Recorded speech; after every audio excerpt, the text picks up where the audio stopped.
সংসার জীবন আর ভালোবাসার সম্পর্ক।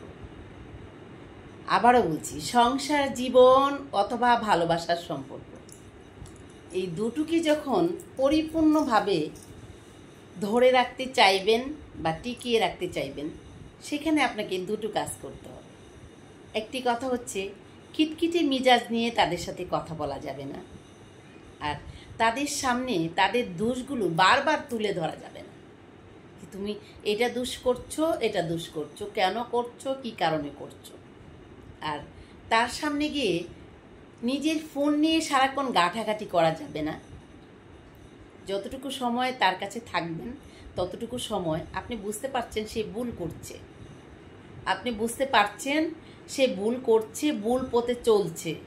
সেক্ষেত্রে আপনার করণীয় হচ্ছে তার সঙ্গে কিটকিটি মিজাজে কথা না বলে তাকে একটু সময় দেওয়া, তার ছোট ছোট ভালো কাজগুলো বের করে তার প্রশংসা করা। হ্যাঁ, আপনার জীবনসঙ্গিনী হোক তার প্রশংসা করা, বা আপনার রিলেশনশিপে ছিলেন বা আছেন, আপনার প্রেমিকা অথবা আপনার প্রেমিক হতে পারে, আপনার স্ত্রী হতে পারে, স্বামী হতে পারে। সেই সম্পর্কগুলোর মাধুর্য বাড়ানোর জন্য খিটখিটি মিজাজ করা যাবে না, সারাক্ষণ দোষ ধরা যাবে না, আর কড়া কথা সারাক্ষণ বলা যাবে না।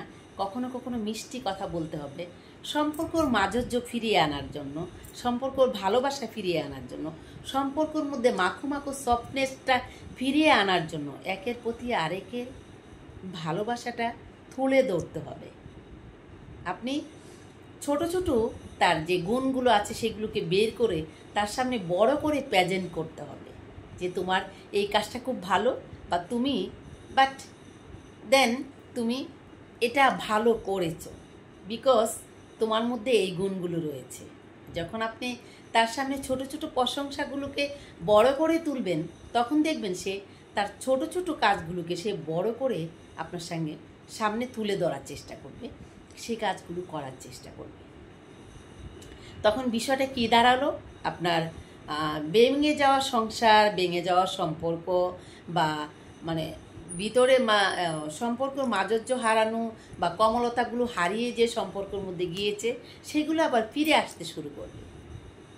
তার প্রশংসাগুলো করুন, তার ভালো কাজগুলো একটু বড় করে প্রেজেন্ট করুন, তাকে বলুন, বা তাকে একটু সময় দেন, বোঝানোর চেষ্টা করেন, বা সম্পর্কটা টিকিয়ে রাখার জন্য তাকে একটি মিথ্যে কথা বলে তাকে খুশি করার চেষ্টা করুন। ধরুন আপনি তাকে একটা খুশি করার জন্য একটা মিথ্যে কথা বলে তাকে একটা উপহার দিলেন, একটা কথা মিথ্যে উপহার দিলেন। সে এমন একটি কোনো কথা আপনি বললেন যে কথাটা বললে সে কথাটা শুনে খুশি হয়ে গেল, সেটাতে কোনো অন্যায় নেই। আপনি আপনার ভালোবাসার মানুষকে একটা মিথ্যে বলে খুশি করতেই পারেন, আবার আপনার জীবনসঙ্গিনীকেও খুশি করতেই পারেন, সেটা কোনো অন্যায় নয়। কিন্তু সম্পর্কর মাধুর্য হারিয়ে গেলে, সম্পর্কে কমলতা হারিয়ে গেলে সেখানে শুধু কিটকিটি মিজাজ নিয়ে কথা বলা যাবে না, বারংবার শুধু তার দোষগুলোকে বড় করে প্রেজেন্ট করা যাবে না, সারাক্ষণ তার পিছে লেগে থাকা যাবে না। কখনো কখনো তাকে সফটনেস নিয়ে কথা বলতে হবে, কখনো কখনো তাকে ভালোবাসা দেখাতে হবে, কখনো কখনো তার দোষগুলোকেও দেখেও ছেড়ে দিতে হবে। সম্পর্ক টিকিয়ে রাখার জন্য সেগুলো কাজ আপনাকে করতে হবে। আর আপনি যদি চান যে না আপনার সংসার টিকে না থাকুক, তাহলে আপনি সেগুলো কাজ করতে পারেন। কিন্তু করলে আপনার সংসার জীবন থাকলে সংসার জীবন টিকবে না, আবার আপনার রিলেশনশিপ থাকলে সেটাও টিকবে না। তাহলে কোনটা চান আপনি, সেটা ডিসিশন আপনার। আপনি কোনটা চান? আপনি নিজেকে একটু সফট, একটু নরম, একটু কি যেন বলে মানে এই মায়াবিনী, কোনটা করবেন আপনি? আপনার ডিসিশন। আপনি কি আপনার রিলেশনশিপ টিকিয়ে রাখতে চান? আপনি কি আপনার সংসার টিকিয়ে রাখতে চান? তাহলে আপনাকে ডিসিশন নিতে হবে। আপনার মধ্যে সেই গুণাগুণগুলো তৈরি করতে হবে, পরিচালনা করতে হবে, আর সব কিছুকে ধরে রাখতে হবে। কার? আপনার।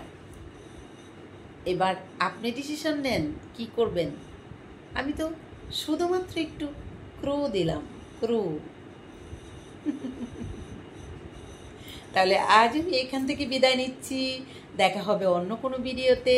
সে পর্যন্ত আল্লাহ হাফেজ, টাটা।